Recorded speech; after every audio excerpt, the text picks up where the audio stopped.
আসসালামু আলাইকুম, সবাই কেমন আছেন? আমি জেসিকা। তো এখানে ড্রাম স্টিক বানাচ্ছি। তো বানানোর জন্য যা যা লাগছে, আমি চিকেন সব লেগ পিস নিয়ে নিয়েছি। আর চিকেনের গায়ে একটু কেটে কেটে দিয়েছি যাতে মশলাটা যায়। তো গোলমরিচের গুঁড়া দিয়ে দিলাম, এখানে চিলি ফ্লেক্স দিয়ে দিলাম। আর এটা খেতে কিন্তু দারুণ মজা লাগে। অবশ্যই কিন্তু বানাবেন এই ঈদে। তো এখানে আমি ভিনেগার দিয়ে দিচ্ছি। পরিমাণ মতন ভিনেগারটা দিয়ে দিবেন। 2 চামচ 3 চামচ দিলেই এনাফ। তো দিয়ে এটা ভালো করে একটু মাখিয়ে নিতে হবে। আর এটা কিন্তু খুব ইজিলি বানানো যায়। বাচ্চারা দারুণ পছন্দ করে কিন্তু খেতে। তো এরকম করে কিন্তু বাচ্চাদের টিফিনেও আমরা পরে দিতে পারি রমজানের পর। তারপরে ঘরে বানিয়ে রাখতে পারি সন্ধ্যার সময় খাওয়ার জন্য। তো এখানে পরিমাণ মতন অল্প করে লবণ দিয়ে দিয়েছি। কারণ কি এখানের মধ্যে আমি কিন্তু অন্য সস ইউজ করব, এজন্য লবণটা কম দিয়েছি। তো এখন আমি এটা কিন্তু একটু আদা রসুন বাটাও দিতে হবে। আদা রসুন বাটা দিয়ে দিচ্ছি। এখানে আদা বাটা দিলাম আমি 1 চামচের মতন। 1 চামচের মতন আমি রসুন বাটাও দিয়ে দিয়েছি। এখন আমি এখানের মধ্যে আ যেটা বারবিকিউ সস এটা আমি দিয়ে দিচ্ছি।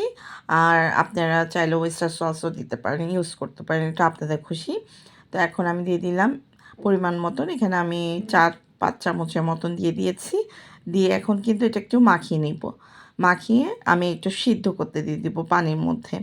তো পানিতে আমি একটু সিদ্ধ করে নিব যাতে মশলাটা সুন্দর করে এটার মধ্যে ঢুকে আর এটা সিদ্ধ হয়ে যায়। তো দেখতেই পাচ্ছেন যে আমি দেখাচ্ছি আপনাদেরকে, একটু এভাবে করে কেটে দিয়েছি কিন্তু, যাতে মশলাটা ভিতরে সুন্দর করে চলে যায় আর খেতে দারুণ মজা লাগে। তো এখানে আলু সিদ্ধ করে নিয়েছি। তো ড্রামস্টিক বানাতে আলু সিদ্ধ করে তো নিতেই হবে। তো এরকম করে আলু সিদ্ধ করে নিয়েছি। এখানে চিলি ফ্লেক্স দিচ্ছি আমি। তো আলুটা ম্যাশ করে নিয়েছি সিদ্ধ করে। তো এখানে চিলি ফ্লেক্স দিয়েছি আর এখানে দিচ্ছি হচ্ছে গোলমরিচের গুঁড়া। গোলমরিচের গুঁড়া আর অল্প সামান্য লবণ দিব। দিয়ে আমি একটু মাখিয়ে রাখবো এটা। মাখানোর পর এরপরে যখন আমার চিকেনটা সিদ্ধ হয়ে যাবে, একটু ঠান্ডা হলে আমি কিন্তু বানিয়ে ফেলবো। তো এখানে দেখতে পাচ্ছেন আমি একটু মাখিয়ে নিচ্ছি। তো সারাদিন এগুলি করতে করতে দিনটা কখন শেষ হয়ে যায়। রমজানের দিন এমনিই অনেক কাজ থাকে। তো দেখতেই পাচ্ছেন এখন সিদ্ধ হয়ে দিয়ে দিয়েছি। তো এখানে কাজ শেষ হচ্ছে না। আর এখানে আমি পিৎজাও বানাবো সাথে। তো আপনাদেরকে বলেছি আমি যে চিজটা বানিয়েছিলাম, যেটার ভিডিও দিয়ে দিয়েছি আমি, চাইলে দেখতে পারেন পেজের মধ্যে আছে। তো এখানে ওই চিজটা দিয়ে আজকে পিৎজাটা বানাবো। তো সিদ্ধ হয়ে গিয়েছে, একটু ঠান্ডা হয়ে গিয়েছে আর এখানে একটা ডিম ফেটে নিয়েছি যাতে আমি বানাতে পারি। মানে মিক্সড করতে পারি। আর এখানে ব্রেড ক্রাম্বটা নিয়ে নিয়েছি। তো আপনারা ঘরে ব্রেড ক্রাম্ব দিয়েও কিন্তু করা যায়। তারপরে বিস্কিটের গুঁড়াও দিয়েও করতে পারবেন। কারণ কি যদি এই মানে ব্রেড ক্রাম্বটা না থাকে তো অল্টারনেটিভ ওগুলি দিয়ে বানাতে পারবেন। তো চেষ্টা করবেন এটা দিয়ে বানানোর। তো এখানে আলু নিয়ে নিয়েছি এভাবে করে, হাতে একটু তেল নিয়ে নিবেন, তাহলে কিন্তু খুব ইজিলি বানানো মানে সুন্দর হয় আর কি, প্লেন হয়, দেখতে সুন্দর লাগে, বানানো যায়। তো এখন আমি এভাবে করে বানিয়ে নিচ্ছি, খুবই ইজি এটা। তো খেতে কি আমি আবার এটা কিন্তু চিকেনটা আমি ছিঁড়ে নিইনি। চিকেনটা কিন্তু ছিঁড়ে ছিঁড়ে এটার সাথে মিক্স করে বানানো যায়। তো ওভাবে করেও কিন্তু বেশিরভাগ বানায়। কিন্তু আমি এভাবে বানাচ্ছি, আমার বাচ্চারা এভাবে পছন্দ করে।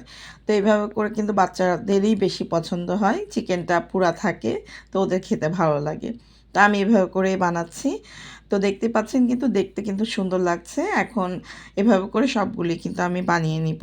তো আমি আরেকটাও বানায়ে দেখাচ্ছি আপনাদেরকে কিভাবে বানিয়েছি। তো আবার আরেকটা চিকেন নিয়ে নিচ্ছি, নিয়ে এভাবে করে বানিয়ে ফেলবো। তো রমজানের মধ্যে কীভাবে মানে দিনগুলি কেটে গেল, সব রমজানই প্রায় শেষ হয়ে যাচ্ছে। তাড়াহুড়া করে সব কাজও শেষ করতে হয় মাদের।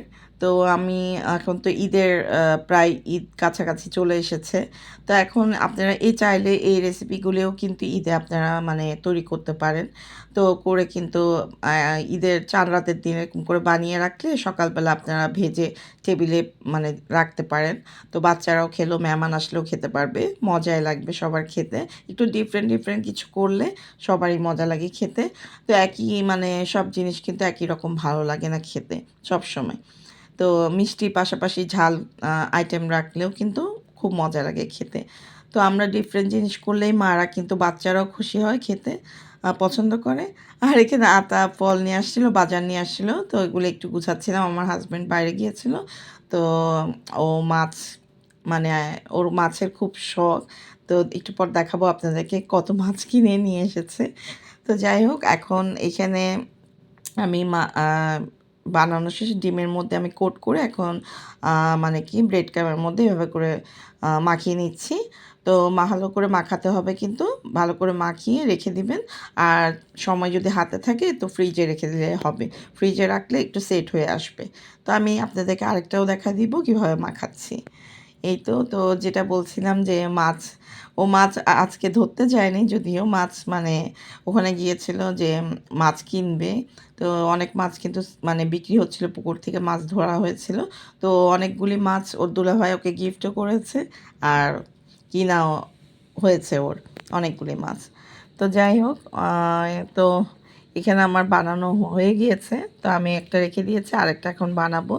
তো আমার বাচ্চারা কিন্তু খুব পছন্দ করে এই ড্রামস্টিক। তো এখন চিকেন বলতেই পাগল আজকাল বাচ্চারা। তো প্রত্যেকদিন আমার চিকেনের কিছু না কিছু আইটেম অনেক তৈরি করতে হয়। তো এভাবে করে আমি মানে ডিফারেন্ট জিনিস চিন্তা করি সারাক্ষণ কী করা যায় চিকেন দিয়ে। একই রকম চিকেন রান্না বা চিকেন রেসিপিগুলি আর ভালো লাগে না বাচ্চাদের খেতেও। তো আমিও চিন্তা করি যে একটু ডিফারেন্ট করে কিছু দিলে না ডেইলি বাচ্চারা অনেক পছন্দ করে খেতে পারে আর কি, মজা করে খেতে পারে। তো যাই হোক, তো এইভাবে করে আমার আর আমি অনেক রেসিপি দেখানো হয়েও গিয়েছে আমি চিকেন দিয়ে। তো আমার করা শেষ। তো দেখতেই পাচ্ছেন কিন্তু সুন্দর লাগে দেখতে, আমারই ভাল লাগে দেখতে এরকম। তো যাই হোক, তারপর আমি এখন পিৎজার ডোটা তৈরি করে রেখেছিলাম।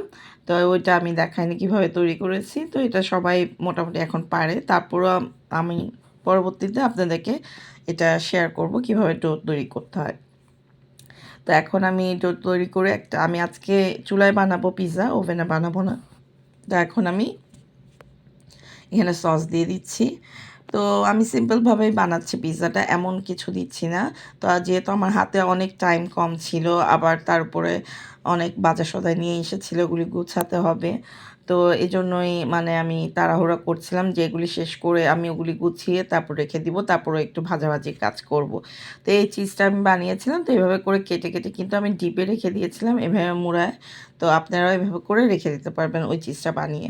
তো আমি এখানে চিজটা এভাবে করে দিচ্ছিলাম, একটু গ্রেট করে দিয়েছি আর চিকেন দিয়ে দিচ্ছি, আবার একটু টমেটো সস দিয়ে দিলাম, দিয়ে আবারও চিজ দিব। তো এটা আপনাদের উপর যেভাবে আপনারা করেন টপিংসগুলি যেভাবে দেন এভাবে দিতে পারেন। তো আমি আবারও চিজ দিয়ে দিলাম, একটু বেশি করে চিজ দিয়ে দিব, কারণ কি এই চিজটা কিন্তু মানে আমরা পাস্তা তারপরে এগুলির মধ্যে বেশি মজা লাগবে, আমি আগেও বলেছি। তো এইটার মধ্যে কিন্তু মজা লেগেছে, কিন্তু এটা আমাদের যেরকম পিৎজা খেলে একটা মানে কি বলে একটা অন্যরকম মানে চিজটার আসে। মানে খেলেই একটা টান দিলেই পিৎজার একটা স্লাইস এভাবে করে আসে। তো ওগুলি হয় না। এটা জাস্ট একটু বসে থাকে চিজটা। আর এটা খেতে মজাই লাগে, দারুণ মজা লাগে। খেতে পারেন এভাবে করে। কিন্তু আমি যেটা বললাম যে পাস্তা এগুলির মধ্যেই বেশি মজা লাগে। তো যাই হোক, আমি এভাবে করেও বানিয়েছি। তো পিৎজাগুলি কিন্তু সবই শেষ। ২ টা পিৎজা বানিয়েছিলাম, দোনোটাই শেষ। তো ভালোই কিন্তু লেগেছে খেতে। তো এখানে আমি ডিম একটা ফেটে আবার ব্রাশ করে দিচ্ছি। তো আমার মেয়ে দেখতেই পাচ্ছেন, ও আমার রান্না খুবই পছন্দ করে আমার মেয়েরা। তো আমি করেছি। তো খুব খুশি। তো এখানে আমি একটা ফ্রাইড রাইসও করেছি। তো ভাতের চাল দিয়ে করেছি। এটা খুবই মজা হয়েছিল এটাও। তো এখানে আমি ভেজে নিচ্ছি সবগুলি। তো সবগুলি ভাজার পর পিৎজাটাও আমি চুলায় বসা দিয়েছি। তো চুলাতে করে ফেলেছি পিৎজাটাও ইজিলি। তো যাই হোক, আমার ইফতারি করা শেষ প্রায়। তারপর কিন্তু আমি এগুলি রেখে টেবিলে আমি মাছগুলি গুছিয়ে ফেলেছি, যেগুলি মাছ আনা হয়েছিল। তো ওর দুলাভাইয়ের সাথে ও সাভারে গিয়েছিল, ওখানে প্রায় যায় ও মাছ ধরতে। তো ওর ফিশিংয়ের অনেক শখ। তো ফিশিং করতে মানে মাছ ধরতে অনেক পছন্দ করে। সেদিন মাছ ধরতে যায়নি, যেহেতু মাছগুলি ওরা পুকুর থেকে বিক্রি করবে সেই ক্ষেত্রে ও গিয়েছিল। তো ওর দুলাভাই অনেক মাছও দিয়ে দিয়েছিল, ও আর বাকি মাছগুলিও কিনে নিয়েছিল। তো এতে অনেকগুলি মাছ কিনা হয়ে গেল। তো মাছ আমার মেয়েরা যদিও অত খায় না, খুবই রেয়ার। তো তারপরও ও বেশি পছন্দ করে, তাই মাছ অনেক আনা হয়। তো এরকম অনেক মাছ নিয়ে আসলে এগুলো গোছগাছ করে টায়ার্ড হয়ে গিয়েছিলাম পুরোপুরি, কারণ কি এত মাছগুলি গুছানো, আবার বাজারও এনেছিল সাথে, ওগুলিও গুছাইছি। সব কিছু করে কিন্তু ইফতারির টাইম হয়ে গিয়েছিল। আর এখানে বেরি নিয়ে এসেছিল, ব্ল্যাকবেরিগুলি। তো এগুলি হনি মানে একটা গাছ লাগিয়েছিল, তো খেতে মিষ্টি ছিল, ভালোই ছিল। তো ট্রাই করার জন্য এনেছিল। তো সবাই ভালো থাকবেন।